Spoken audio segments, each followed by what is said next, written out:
I was approached the other day by a salesman who was telling me in an email, he sent me a list of different objections and asked for my advice on certain things. And he knew that he can contact me at help@salesremaster.com. That's the email address. And, he listed out a few things that thus far over the last couple of days I've been assisting by producing content, because I know that his trials and his challenges are the same as all of ours. At some point we run into these challenges, no matter how good you are, no matter how bad you are, no matter how new you are, no matter how seasoned you are.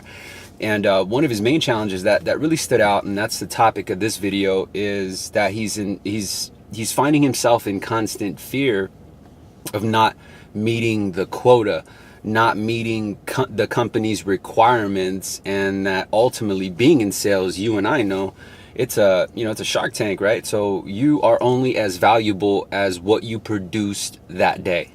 Right? So you could have been a rock star, yesterday, but no one remembers that. They just want to know, what have you done for them today?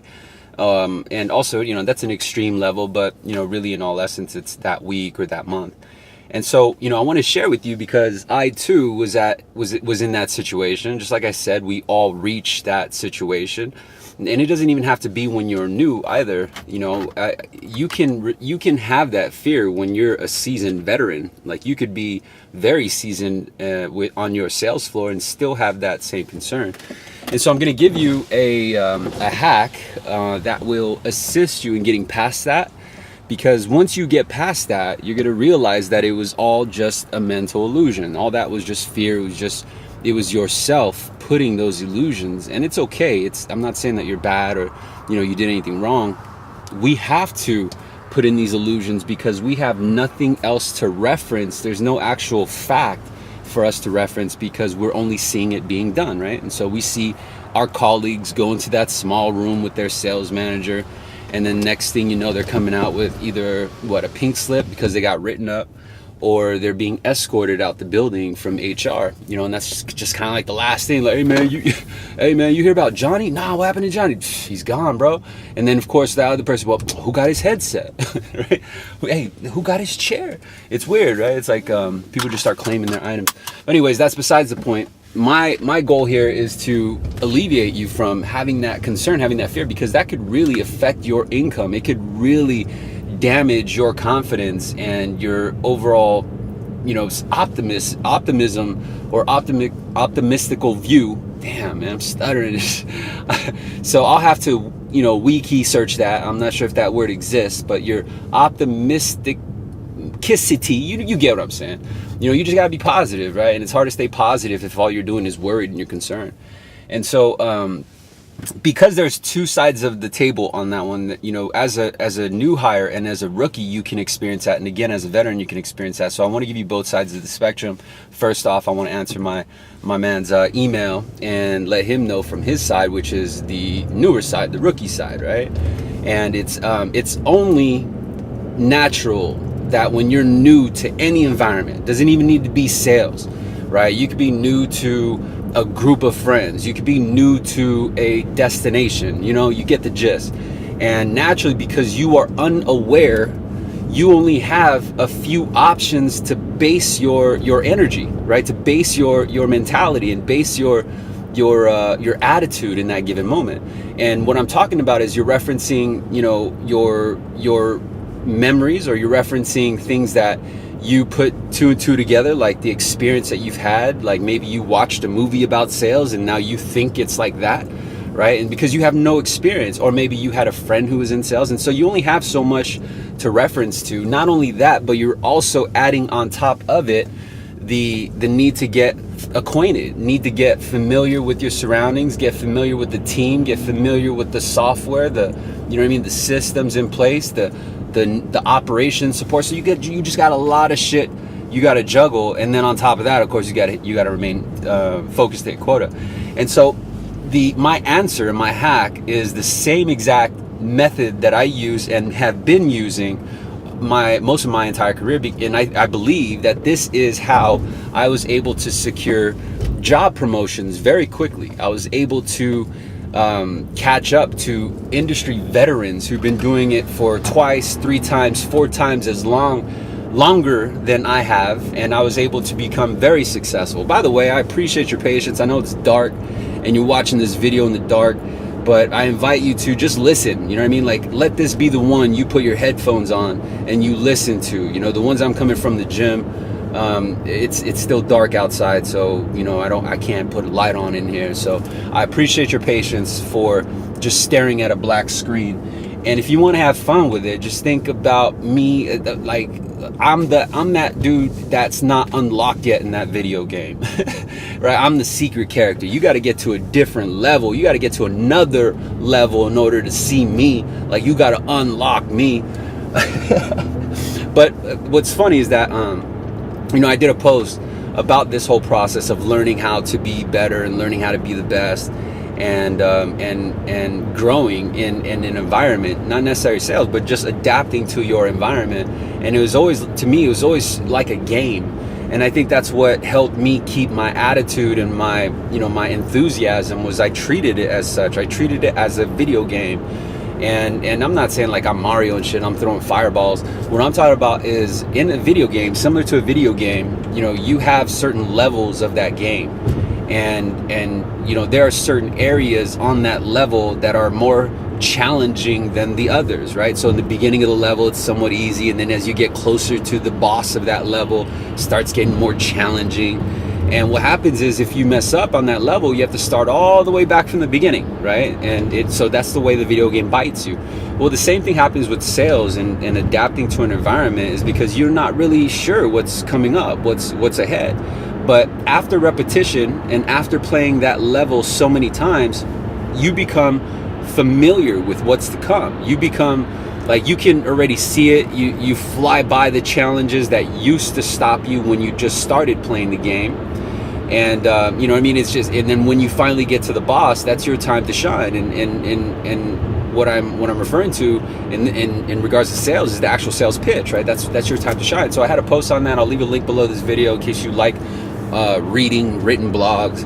And going back to being a brand new individual in sales, this hack, what I did was I was able to focus on just that. I was able to understand that it is a repetitive process, and I have a choice. I can go around and mingle and try and make friends, or I can go straight to the top. And I chose to go straight to the top.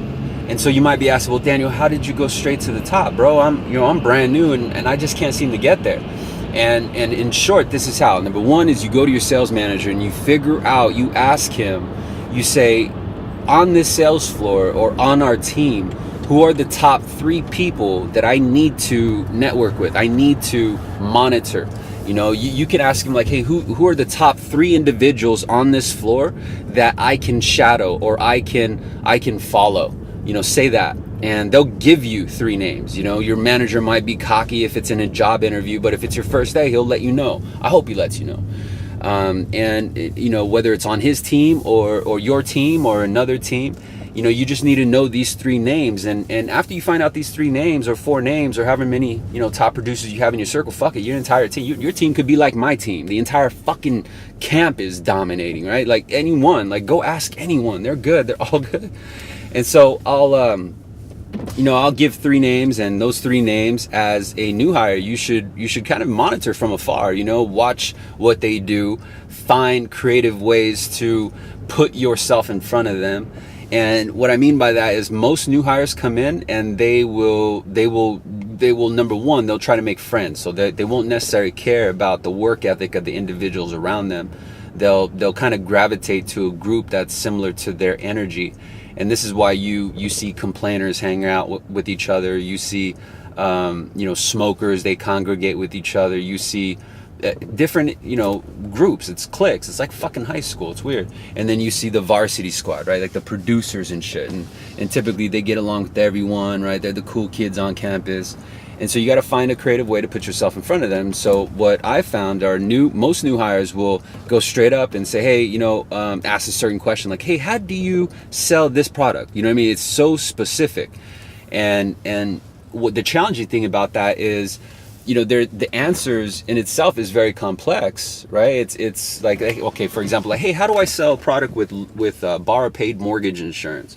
You know what I mean? Like, it just fucking depends. Like, what's the ingredients of the prospect? What's the motivating factors of this prospect? There's so many different variables, and that's why it becomes harder to answer that type of question. Although any closer can tell you, well, this is how you do it. It's very niche, it's very niche and specific, and when we don't know how to answer that, when we give you an answer and then that new hire is unable to transcribe that or to understand it, they then feel more lost, right? And so the best strategy is that you put yourself in front of them by saying, by introducing yourself, right? Or when you see them get an accolade, or you see them be recognized, shoot a direct email to them and say, hey, thank you for being an inspiration, or thank you for being a role model, thank you for being an example. My manager said great things about you. I'll just be watching from afar until I catch up next to you. And that's it, right? It seems a little cocky, but you're going in as you should on sales, and it's an inviting way, versus being a schmuck and coming in and say, hey man, fucking, I'm gonna catch up to you, bro, I'll see you there, and just kind of dweeby and shit, right? And so you want to connect on that level and show them that you are enthusiastic and you are willing to do what it takes to win, and you're all about that life. And they'll look at you in a different light versus someone who another newbie who probably was in the same training class as you, and they're coming on the floor and like, fuck, are we even going to see this guy in 30 days? Set yourself apart, but find those 3 people, follow them, and watch them from afar. And when there is when you do come up and ask those questions, it's got to be a general question, like hey, what lead type do you most focus on, right? And that is kind of just a general question. It's not specific, right? It's not like, hey, how do I sell UFMIP, right? Like, it's not like that specific, because it all depends.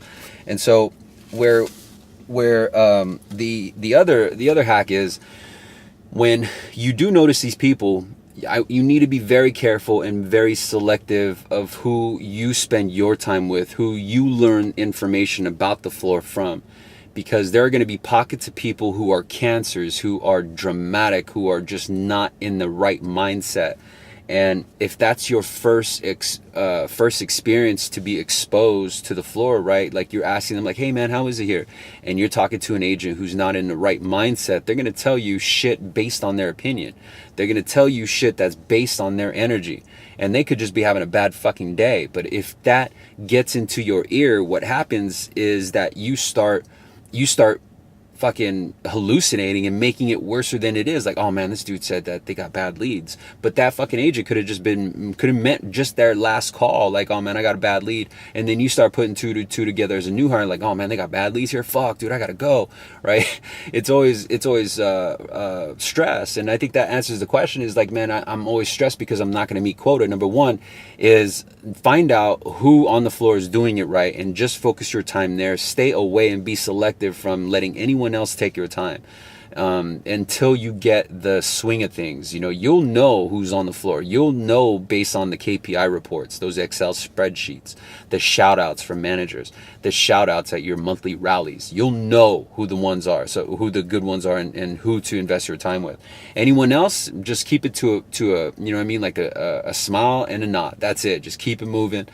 And then finally, when you are given a quota, and let's just say your quota is 8 loans, right? That's average of 2 loans per week for each month. You have to separate yourself from the quota, meaning if they give you a quota, don't think that that's your goal, because then you'll get used to it. And not only that, but your focus will become it. And so let's say if your manager, because he knows you're new, he says, oh, you only have to do 5. So he sets your fucking quota for you. And I don't like to do that. I like to have you set the quota. And if you, for example, if you knew that the top 3 people are closing 5 a week, right? I would set the bar at 5 a week.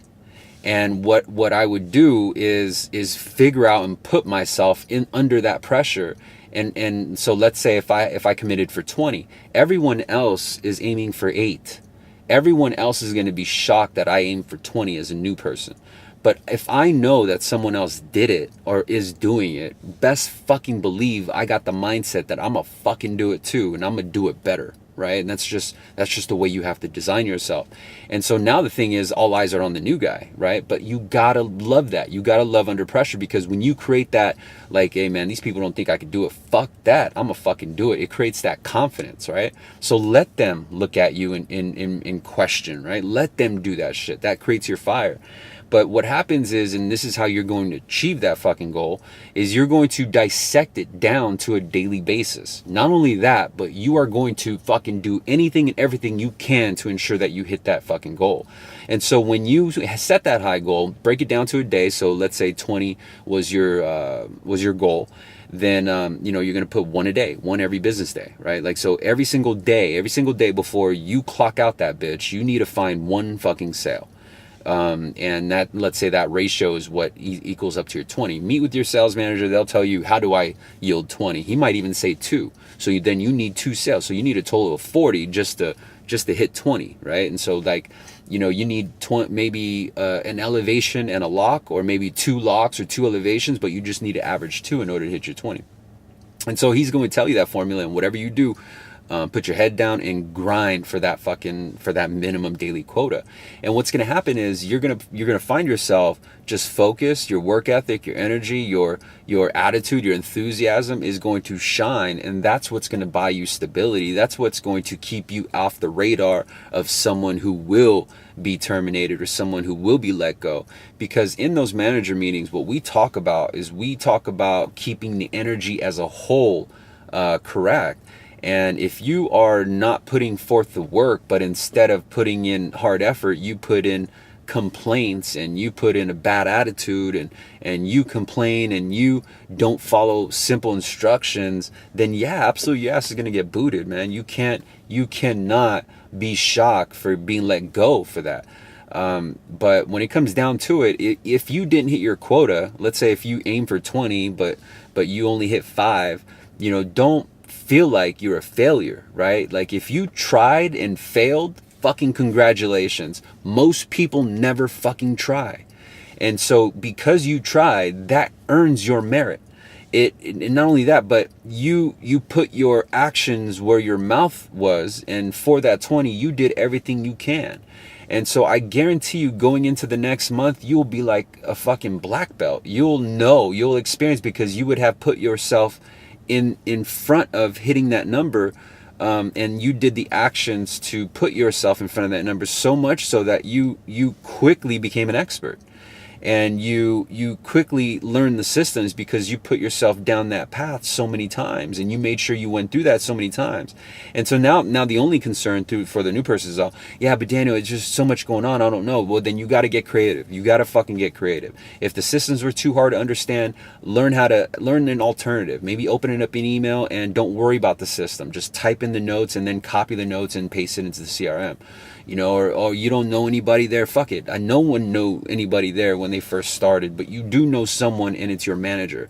Your manager is going to introduce you to, let's say, a loan processor or training assistant. Now it's your job to build a rapport to that person, because they become your switchboard. They tell you the insides, like, hey, who would I go to ask this question? They'll point you. And then you go to that person, you make note, and like, okay, that person does that. And you do this until you understand all doors. You understand all paths. All right, so that's for the new person. I'll put more content out later. I hope that information helps. Now, for the seasoned individual, because you will get to that point where now it just becomes a rut, and you are also scared of hitting that quota. My recommendation to you is just remember what got you through all the years, and re-energize yourself by creating a morning ritual. You have to get more motivated back into the game and treat it like a game. So much like the analogy I used earlier in this video, treat it like a fucking game. You played the game so much, you're now bored of it. It's like you playing Mario World right now. It's like you want to just hit the warp zone and rush to fucking level 4 and then level 9, right? Or whatever. And you just want to get past that bitch because you just want to see the end result. Well, you got to fall back in love with level 1, level 2, level 3. You got to fall back in love with the process of getting there. And once that happens, and once you find that energy, then it's like riding a bike, right? Like you just get your fucking momentum back. And so if you need help on getting your momentum back, if you need help to avoid being terminated just because you didn't hit quota, make sure you stick to Sales Remastered and do me a solid. Help promote the brand. Help me get brand awareness. Copy a link, share, tag, like, comment. That shit helps me, and it helps these fucking algorithms put me in front of other people who can also find value. And so I share a lot of content for free. I try to do it in any time I have open. That's why you see me in the car a lot, as I'm fitting it in. But I know this information is documented, and I can look back years to come and know exactly what resources I can offer to someone 2 years, 3 years from now, because all this shit is cyclical.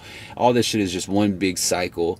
And if you stick with the right person and you have the right mentorship and you have the right sales training and references and resources, there's no fucking way you can't win. There is just too many resources to fail. So I hope this helps, and I'll see you in the next video. Bye.